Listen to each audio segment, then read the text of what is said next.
आज हम करेंगे कक्षा 3 हिंदी पाठ नंबर 8 बंदर बाट। ठीक है, तो ये जो नाटक था ये हमने पढ़ लिया था पहले।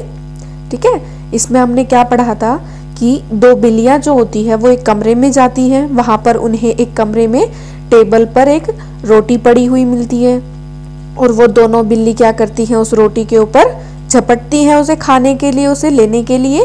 तो क्या होता है, वो आपस में झगड़ने लगती है। एक बिल्ली कहती है ये रोटी मेरी है, तो दूसरी बिल्ली क्या बोलती है कि ये रोटी मेरी है। और तभी उस कमरे में एक बंदर आता है और वो बंदर क्या करता है, उन बिल्लियों को जब झगड़ता हुआ देखता है तो वो उनसे रोटी लेकर क्या बोलता है कि तुम्हारी इस रोटी का बंटवारा मैं करूंगा। तो वो क्या करता है, मेज के नीचे से एक तराजू निकालता है। तराजू मतलब जिसमें कि नाप तोल यानी कि चीजों को तोला जाता है। ठीक है, तो वो बंदर क्या बोलता है कि एक साइड रोटी ज्यादा है तो मैं उसे खाकर उसका वजन कम कर देता हूँ। और फिर क्या होता है, दूसरी साइड रोटी का वजन ज्यादा हो जाता है तो बंदर क्या करता है, दोबारा कहता है कि मैं इस रोटी को खाकर इसका वजन कम कर देता हूँ। ऐसे करते करते बंदर क्या करता है, सारी रोटी खा जाता है। और फिर बिल्लियां क्या करती है, वो बंदर की इस चाल को समझ जाती हैं और फिर उस बंदर से क्या कहती हैं कि बंदर अब तुम रहने दो, हम बची कुची रोटी को आपस में सुला करके खा लेंगे। ठीक है, तो बंदर क्या करता है, उनकी सारी रोटियों को खा जाता है। और जब बिल्लियां बंदर की इस चाल को समझ जाती हैं तो वो बंदर से रोटी का बंटवारा करने के लिए मना कर देती हैं। ठीक है, तो आज हम इस कहानी का अभ्यास करेंगे। ठीक है बच्चों। लड़ाई झगड़ा। दोनों बिल्लियों के बीच झगड़े की जड़ क्या थी, उनके झगड़े का हल कैसे निकाला गया। हमने कहानी में पढ़ा, जो नाटक था वो हमने पढ़ा कि दोनों बिल्लियों के बीच जो झगड़ा हो रहा था वो किस बात पर हो रहा था। दोनों बिल्लियों के बीच में झगड़े की जड़ थी रोटी का एक टुकड़ा। दोनों का कहना था रोटी मेरी है। ठीक है, और उनके झगड़े का हल कैसे निकाला गया था। उनका झगड़ा देखकर एक बंदर वहां आ गया। उसने रोटी को दो हिस्सों में तोड़कर एक तराजू के दोनों पलड़ों पर रख दिया। फिर उसने देखा एक पलड़ा नीचे हो गया और दूसरा ऊपर। पलड़ा बराबर करने के चक्कर में वह रोटी तोड़ तोड़ कर खाने लगा। थोड़ी देर में वह पूरी रोटी को खा गया। रोटी खत्म होती ही दोनों बिल्लियों के बीच का झगड़ा भी खत्म हो गया था ना, हमने पढ़ा था। तो बंदर ने क्या किया था, सारी रोटी को खा गया था और दोनों बिल्लियों का जो झगड़ा था वो भी खत्म हो गया था। उसके बाद है, तुम किस किस के साथ अक्सर झगड़ते हो। तो आप किस किस के साथ झगड़ते हो और झगड़ते समय तुम क्या क्या करते हो। जब तुम किसी से झगड़ते हो तो तुम्हारा फैसला कौन करवाता है। आप भी कभी किसी के साथ झगड़ते होंगे और झगड़ते समय आप क्या करते हो और आपका झगड़ा जो है वो कौन छुड़ाता है, आपका बीच का फैसला कौन करता है बच्चों, बताओ। आप अक्सर अपने भाई बहनों के साथ झगड़ते हो ना, तो मैं अक्सर अपने भाई बहनों से झगड़ता हूँ। झगड़ते समय मैं उनके बाल पकड़ लेता हूँ, उनकी चीजें फेंकने लगता हूँ। हमारे झगड़े का फैसला पिताजी करते हैं, ठीक है, या माताजी करती हैं। घर के बड़े आप लोगों के बीच का फैसला करते हैं ना जब आप लोग लड़ते हो तो। उसके बाद है जूले। लेह में लोग एक दूसरे से मिलने पर एक दूसरे को जूले कहते हैं। मिलने पर दोनों बिल्लियां एक दूसरे को नमस्ते कहती हैं। तुम इन लोगों से मिलने पर क्या कहती हो। तुम्हारी सहेली या दोस्त। जब आप अपने किसी सहेली से या दोस्त से मिलते हो तो आप उसे क्या कहते हो, हाय हेलो। आपके जब शिक्षक आपको मिलते हैं आप उन्हें क्या कहते हो, नमस्ते, गुड मॉर्निंग या गुड आफ्टरनून। ठीक है, तुम्हारी दादी या नानी। जब आपकी दादी या नानी आपको मिलती हैं तो आप उनसे क्या कहते हो, नमस्ते, प्रणाम या चरण स्पर्श। ठीक है, उसके बाद है तुम्हारे बड़े भाई बहन। आप अपने बड़े भाई बहन से क्या कहोगे, नमस्ते या गुड मॉर्निंग। ठीक है, अब पता लगाओ तुम्हारे साथी कक्षा में कितने अलग अलग तरीकों से नमस्ते कहते हैं। अब आपको क्या करना है, आपकी कक्षा में जितने भी बच्चे हैं जो आपके साथ पढ़ते हैं, आपको पता लगाना है कि वो नमस्ते को कितनी अलग अलग तरीकों से बोलते हैं। ठीक है, सभी का अपना अपना अलग तरीका होता है ना, कौन कैसे नमस्ते बोलता है। ठीक है, तो आपको क्या करना है, अपनी क्लास में ये पता करना है। ठीक है, तो आप ये करोगे। उसके बाद है, तुम्हें क्या लगता है अगर बंदर बीच में नहीं आता तो तुम्हारी राय में रोटी किस बिल्ली को मिलनी चाहिए थी। अब आप बताओ, अगर बंदर उन बिल्लियों के बीच में उनका झगड़ा सुलझाने नहीं आता तो वो रोटी कौन सी बिल्ली को मिलती। दो बिल्लियां थी ना, एक काली और एक सफेद। तो हम किसी एक बिल्ली को तो रोटी नहीं दे सकते थे, क्योंकि क्या हुआ था, उन दोनों ने रोटी देखी थी ना, तो इसीलिए वो रोटी जो है वो दोनों बिल्लियों को आधी आधी मिलती। रोटी किसी भी हालत में किसी एक बिल्ली को नहीं मिलनी चाहिए थी, उस पर दोनों का बराबर हक था, अतः दोनों को आधी आधी मिलनी चाहिए थी। ठीक है, उसके बाद बंदर ने बिल्लियों से यह सवाल क्यों पूछा होगा कि उन्होंने रोटी एक आंख से देखी थी या दोनों आंखों से, एक टांग से झपटी थी या दोनों टांगों से। ऐसा बंदर ने किस लिए किया था बच्चों, उसने ऐसा इसीलिए कहा था ताकि बिल्ली जो है वो बंदर पर विश्वास कर ले और उन्हें ऐसा ना लगे कि बंदर जो है वो उनके साथ धोखा कर रहा है और बिल्लियां जो है वो बंदर की चाल को ना समझ पाए। ठीक है, ऐसा सवाल पूछने के पीछे उसकी यही मंशा रही होगी कि वह बिल्लियों को भरोसा दिला सके कि वह उनके साथ पूरा पूरा न्याय करेगा, यानी कि उनके साथ कोई भी गलत फैसला नहीं करेगा उनके बीच में। इसीलिए उसने बिल्लियों को पागल बनाने के लिए ऐसा सवाल पूछा था, ताकि उन्हें विश्वास हो जाए कि बंदर जो है वो उनके बीच में सही फैसला करेगा। ठीक है, उसके बाद अगला है बंदर बांट। पहला है, कहानी का शीर्षक बंदर बांट क्यों है। कहानी का शीर्षक बताओ बच्चों, आप बताओ कि बंदर बांट इस कहानी का शीर्षक क्यों रखा गया होगा। बताओ, सोचो। क्योंकि बंदर जो था वो क्या कर रहा था, इसके अंदर रोटी का बंटवारा कर रहा था ना दो बिल्लियों के बीच में। इसीलिए इस कहानी का जो शीर्षक है उसे बंदर बांट रखा गया है, क्योंकि बंदर रोटी का बंटवारा करता है, बराबर बांटने के चक्कर में वह पूरी रोटी खा जाता है और बिल्लियां उसे देखती रह जाती हैं। ठीक है, अगला है, तुम नाटक को क्या नाम देना चाहोगी। अगर आपको कहा जाए कि आपको इस नाटक का नाम रखना है तो आप क्या नाम रखोगे। दो के झगड़े में तीसरे को लाभ। ऐसा ही हुआ ना, दो के झगड़े में तीसरे को लाभ हुआ, क्योंकि दो बिल्लियां जो थी वो आपस में लड़ रही थी और जो बंदर था उसको लाभ हो गया ना, वो उनके बीच में बंटवारा कराने के बहाने आया और सारी रोटी खा गया।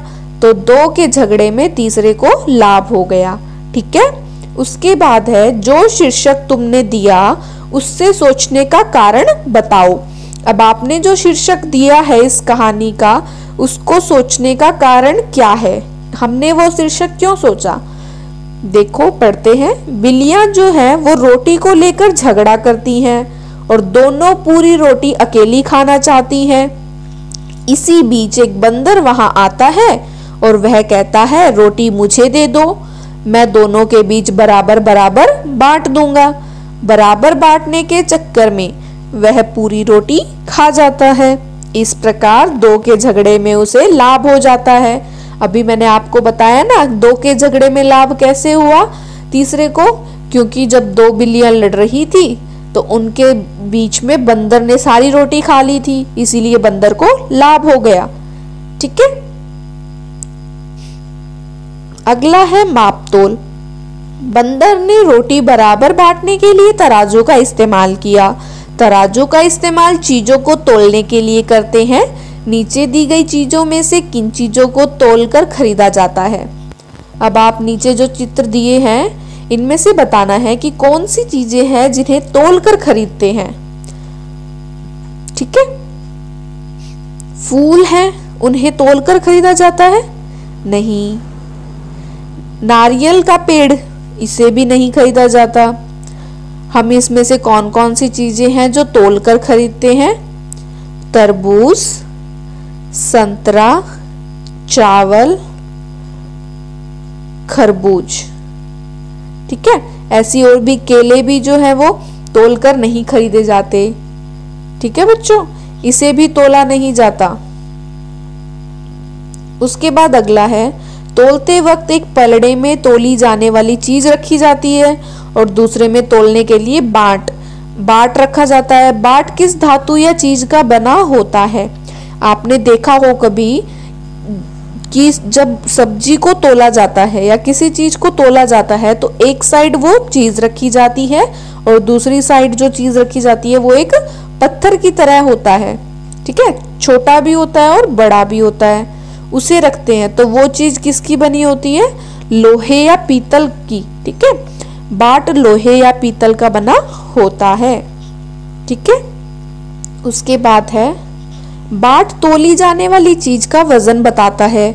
वजन किलोग्राम या ग्राम में बताया जाता है। पता करो बाजार में कितने किलोग्राम या ग्राम के बट्टे मिलते हैं।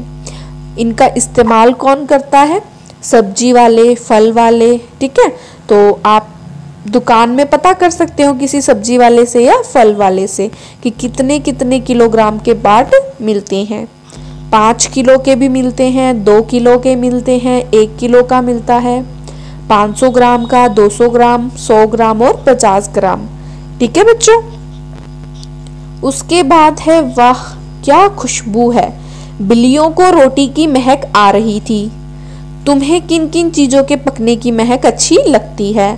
आपको किन किन चीजों के पकने की महक अच्छी लगती है? घर में खाना बनता है, अच्छी अच्छी खुशबू आती है ना।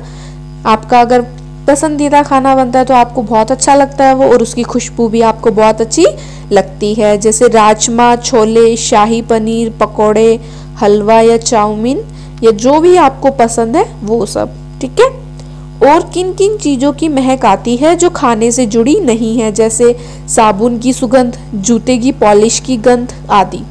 ऐसी बहुत सी महक होती है ना जो खाने की चीजों से जुड़ी हुई नहीं होती। जैसे पेट्रोल की गंध, पेट्रोल में से भी आती है गंध, पाउडर में से आती है खुशबू, फेस वॉश की सुगंध, सब्जी जलने की दुर्गंध, जब सब्जी जल जाती है तो उसकी भी स्मेल आती है ना।